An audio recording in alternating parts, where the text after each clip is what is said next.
Olá pessoal, estou aqui de volta, dessa vez para falar do visto 491, que por acaso é o visto que eu tenho, então fica até o final do vídeo para você acompanhar tudo.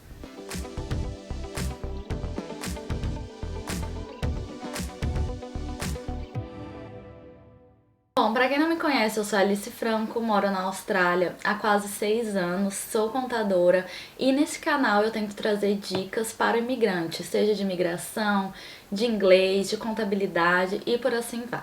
Eu já fiz um vídeo contando toda a minha história de como eu cheguei nesse visto, desde que eu cheguei na Austrália, todos os perrengues e situações que eu passei, então se vocês quiserem eu vou deixar o link aqui para assistir. Mas nesse vídeo eu quero falar especificamente do visto 491. Bom, o que é esse visto? Então esse visto surgiu há uns 3, 4 anos atrás com o objetivo de mudar o programa de imigração da Austrália dos grandes centros urbanos para áreas menores da Austrália. Então os grandes centros seria Sydney, Melbourne e Brisbane, as maiores cidades da Austrália. Então a ideia é tirar essa concentração de pessoas que querem migrar para essas cidades para cidades menores.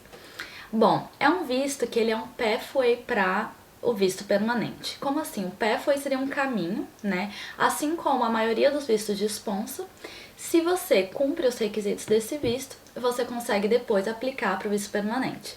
Diferente de um visto de estudante, um graduate visa que acabou, volta para o seu país. Esse não. Quando acabou, você tem ali a chance de aplicar para um visto permanente. Então, o visto 491 ele é um visto de 5 anos, sendo que desses 5 anos, depois de 3, você consegue aplicar para o visto permanente. Então, você vivendo e trabalhando na área regional, depois de 3 anos, você aplica para o visto 191, que é um visto permanente que você só pode aplicar estando no 491. Então, você aplica para o 191 e uma vez que é aprovado, aí sim você pode morar em qualquer região da Austrália. Então, é basicamente assim, o governo avaliou que você, sim, tem condições de ter um visto permanente, então você tem um perfil desejado pelo governo da Austrália, mas eles querem ali que você passe por um estágio probatório, vamos dizer assim. Então, beleza, você pode ter um visto permanente, mas antes disso, mora ali na área regional. E um ajuda o outro, né? Eles querem desenvolver a economia local, então você faz essa parte e depois do visto permanente você tá livre para morar em qualquer lugar. É basicamente essa a ideia do visto. Mas você pode aplicar ali depois dos 5 anos de visto, tá? Não necessariamente depois do 3º ano você precisa aplicar. Mas depois do 3º ano você pode aplicar para o visto permanente. Então, por isso que é uma grande conquista, né? Uma vez que você conquista esse visto, quer dizer que você já tá com um pezinho lá dentro da Austrália.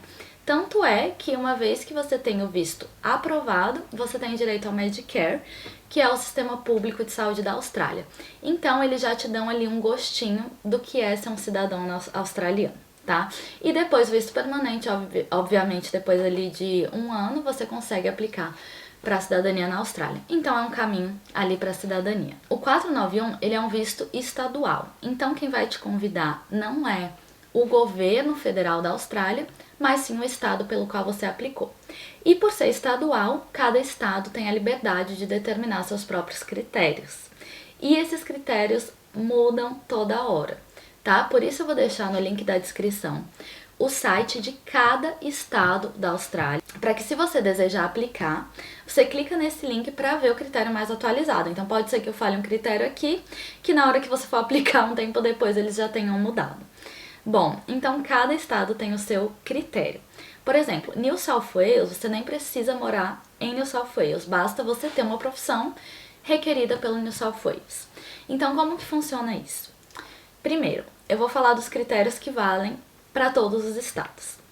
Primeiro que é um sistema de pontuação. Então eu fiz um vídeo anterior, também vou deixar o link aqui para vocês, explicando como calcular a pontuação na Austrália. Então, dependendo da sua idade, nível de proficiência em inglês, prova de tradução, experiência profissional, estudo na Austrália, etc, você vai acumulando um sistema de pontos e eles vão utilizar esses pontos para poder te convidar. Nesse sistema de pontuação, também está implícito ali um outro requerimento, que é o Skill Assessment. Skill Assessment é a validação da sua profissão aqui na Austrália.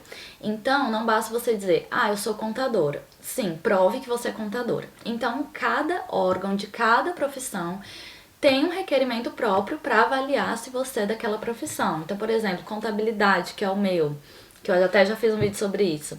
Precisa ter uma formação acadêmica, além de nota 7 na prova de inglês. Isso já é suficiente para validar. Tem outras profissões que às vezes precisa você ter experiência profissional, enfim. Aí vai de cada profissão. Mas você precisa ter um skill assessment, você precisa ter no mínimo um nível de inglês competente e as pontuações ali a mínima de 65 pontos, que é o mínimo do mínimo da Austrália pra você conseguir. Não quer dizer que você tendo o mínimo, você vai conseguir, porque daí entra num sistema de concorrência. Então é assim, apesar do critério da pontuação ser objetivo, então, eu consigo calcular exatamente quantos pontos eu tenho, na hora de convidar, eles vão escolher se eles querem te convidar ou não, né? Então, por exemplo, às vezes você tem 100 pontos, mas uma pessoa que é, por exemplo, enfermeira, tem 80 pontos e eles estão precisando mais de enfermeiro. Então, eles vão chamar aquilo. Agora, não funciona, por exemplo, tem um enfermeiro com 90 pontos, outro com 70. Vou escolher o de 70. Não. Aí, nesse caso, é objetivo critério. Então, eles vão chamar quem tem as maiores pontuações de cada profissão, dependendo das vagas que tiverem. Essas vagas são determinadas todo ano. Então, por exemplo, eu entrei agora, a gente está em agosto de 2023. Eu entrei ali no site de alguns estados e eles falam, por enquanto a gente está esperando o estado nos falar quantas vagas vai ter para abrir o programa de imigração. Porque isso é determinado a cada ano fiscal. Então, dependendo da quantidade de vagas, eles escolhem quais profissões eles querem chamar e daí vai chamar quem tem a maior pontuação. Então, você vai conseguir essa pontuação e concorrer ali às vagas que pode ter na sua profissão. Dito isso, uma vez que você tem a sua profissão validada, uma pontuação, você tem que ver se a sua profissão está dentro da lista do estado, né? Então, cada estado tem sua lista de profissão. Pode ser que você esteja em uma e não esteja no outro.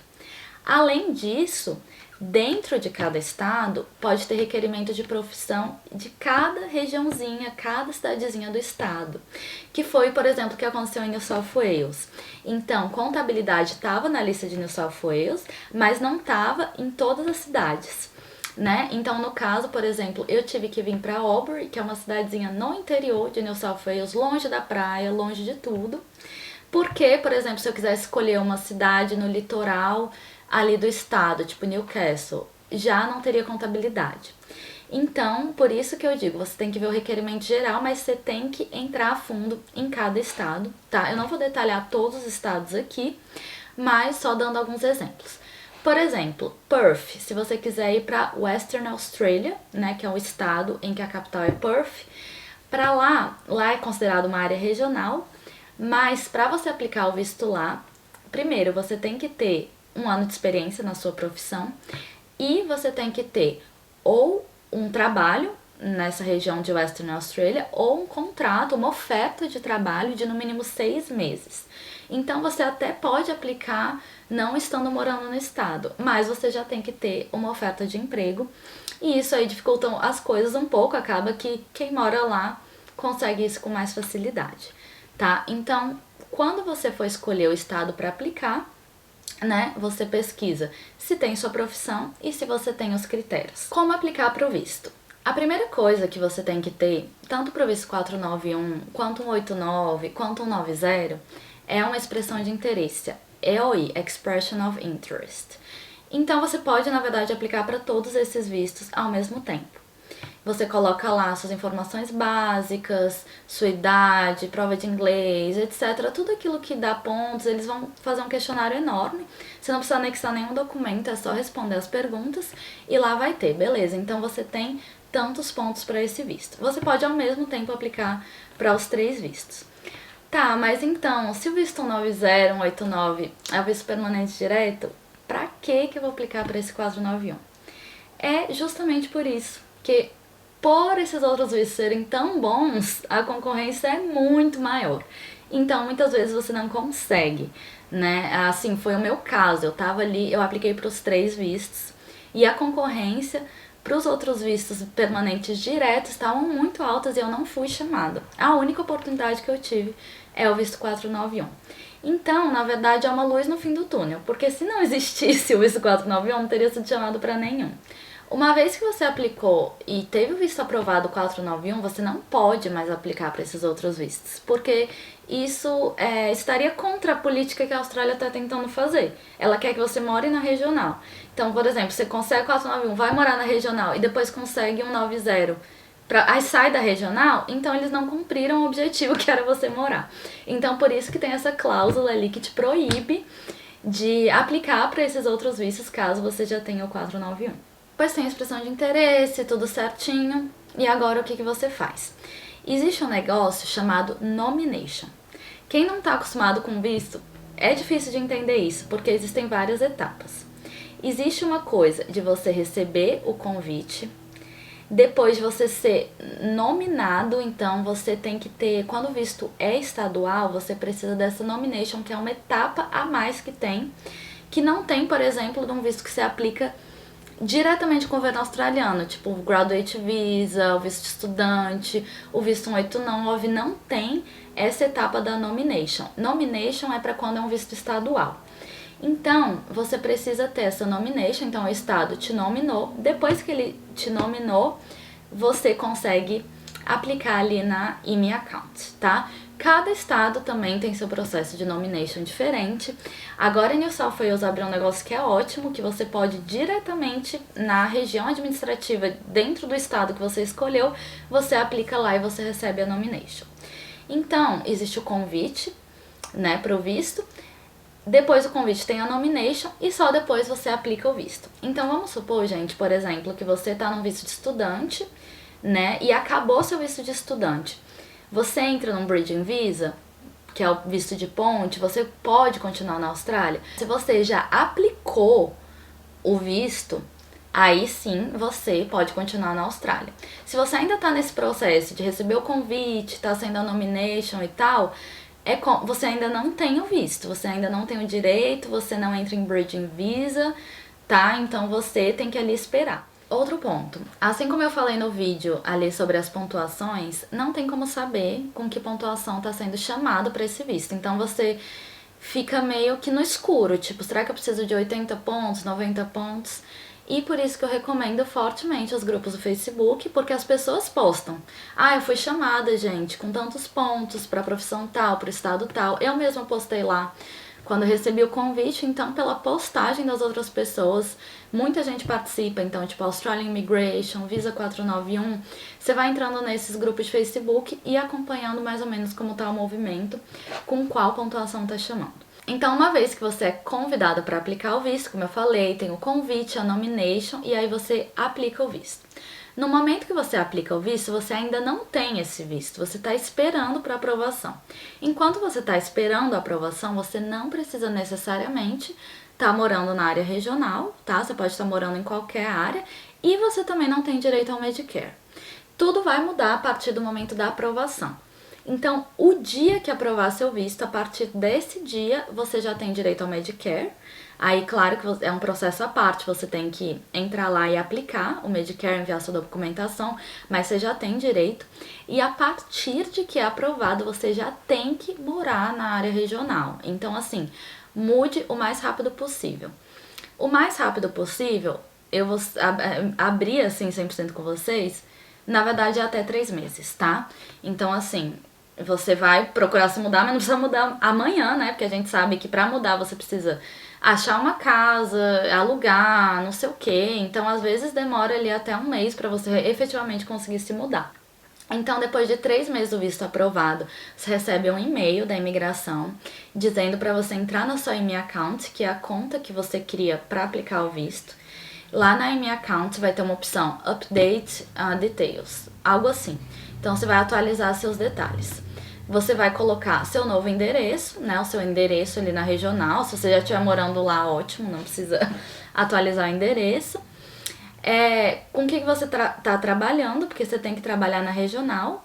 Então, por exemplo, o meu visto é eu e meu marido. Ele, no caso, trabalha no aeroporto aqui, então ele trabalha aqui na regional. Eu trabalho de casa pela mesma empresa que eu trabalhava em Sydney. Então, até existe uma dúvida ali das pessoas se realmente pode fazer isso, mas eu fiz e deu certo, então eu trabalho remotamente, a empresa ela tem o office dela em Sydney, mas o que que eu fiz? Eu peguei uma carta da minha empresa dizendo, tá, a empresa é localizada em Sydney, mas a localização do trabalho da Alice é endereço tal, aí botou o meu endereço, porque a gente tem um agreement, um remote work agreement, então a gente tem um contrato em que eles autorizam eu trabalhar remotamente. Então, eu tive que mandar essa comprovação do meu trabalho, mas a comprovação mais importante que o governo quer saber se você realmente está morando na regional são duas coisas. Um contrato de aluguel, né? Então, se você tem um contrato de uma casa na regional. E segundo, mais importante, extrato bancário, para ver se você realmente, seus gastos estão sendo na regional. Então, se o mercado que você vai, se abastece a gasolina e tudo mais, qual é a localidade. Aí a melhor forma de pegar onde você mora é só vendo o extrato bancário, onde que você está tendo seus gastos. Então, eu mandei todas essas documentações para eles. Vamos ver agora quando que vão pedir essa documentação novamente, mas só para vocês saberem que sim, você tem que morar na regional e que eles checam sim durante o seu tempo de visto. O último ponto que eu queria falar sobre esse visto é sobre a área regional que você vai morar. Então, existe uma lacuna na legislação que ainda não foi preenchida sobre em que região você morar, porque é o seguinte, quando surgiu esse visto, eles falaram o seguinte, você pode morar em qualquer área regional, você pode mudar de uma área regional para outra, desde que você esteja numa área que é considerada regional na Austrália. E isso está na legislação lá no Department of Home Affairs, que é o Departamento de Imigração da Austrália.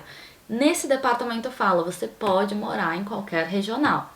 Porém, quando você recebe o convite para o visto, então eu tenho no meu e-mail esse convite que está falando assim, enquanto você tiver, quando você tem held the visa, quando você tiver o visto, você precisa se comprometer a morar na região a qual a gente te chamou. Que no caso, por exemplo, eu tô na Murray Region, que é uma região de New South Wales que fica perto do Murray River, né? E eu tô morando em Albury, que é uma cidade dentro dessa região. Então, no e-mail que eu recebi, fala, você se compromete a morar nessa região. Isso, quem tá falando é a região de Albury, mas o governo da Austrália tá falando que eu posso morar em qualquer região. Então, tem duas coisas oficiais falando coisas diferentes. E aí, isso é um assunto recorrente nos grupos de Facebook que eu falei que eu participo da imigração, inclusive entre os agentes de imigração. Então, eles falam, muita gente fala, gente, não se preocupa, pode morar em qualquer área, porque o que vale é a lei. Né? O que vale é o que está na legislação do Home Affairs. Mas, ao mesmo tempo, eles falam que existe uma obrigação moral e não legal de você morar na região pela qual você foi chamado. Então, por respeito, consideração à região, eu vou ficar aqui. Então, existe essa dúvida. Porém, até agora, a gente não conhece, como eu te falei, é um visto que surgiu há 3, 4 anos atrás. Só agora que as pessoas estão aplicando para o visto permanente 191, né? Que é depois de 3 anos. Até agora, não tem nenhum case, né? Não tem nenhum caso de ninguém que falou, gente, eu morei em uma área regional diferente da que eu fui chamada e deu certo para eu pegar o visto permanente. Não tem ninguém. Então, o que acontece? Algumas pessoas estão tentando a sorte e falar, beleza, eu vou morar em outra área diferente da que eu fui chamada, porque é o que a lei fala, então, I'll take the chance. Tipo assim, eu assumo os riscos e eu vou conseguir. Enquanto tem gente que tem medo, né? Porque assim, enquanto, por exemplo, eu tô em Albury, eu tô cumprindo as duas coisas ao mesmo tempo. Tanto a lei nacional, quanto a lei, o requerimento ali que a minha cidade me chamou. Então, eu tô segura, tipo, onde eu tô agora, eu tenho certeza que eu vou conseguir o visto. Se eu saio de Albury pra outra cidade, tem gente que fala, não, relaxa que você vai conseguir. Mas tem gente que fala, não, talvez pode dar algum problema. Então, por medo... eu acabei ficando aqui. Sinceramente, eu preferiria outra região, tipo, perto da praia, mais perto de Sydney. Mas eu tô aqui. Então, assim, eu quero deixar claro que isso é uma lacuna na legislação, que eu espero que em um futuro próximo eles possam cumprir, resolver essa dúvida que muita gente tem, mas que é uma coisa a se considerar. Tá. Então era isso que eu tinha pra falar sobre o visto 491, então foi mais um geral, assim, se você tá na dúvida, tá querendo entender melhor sobre esse visto. Caso alguma coisa eu não tenha falado ou ficou na dúvida, vocês podem deixar aqui nos comentários. Ou então me procura no Instagram, que eu vou deixar aqui na tela também pra vocês. E também se vocês tiverem, quem sabe, sugestão de outros vídeos, outros assuntos pra eu trazer aqui, podem deixar também. Então eu tô me comprometendo pelo menos uma vez por mês estar ali postando algum vídeo. Um beijo e obrigada por assistir até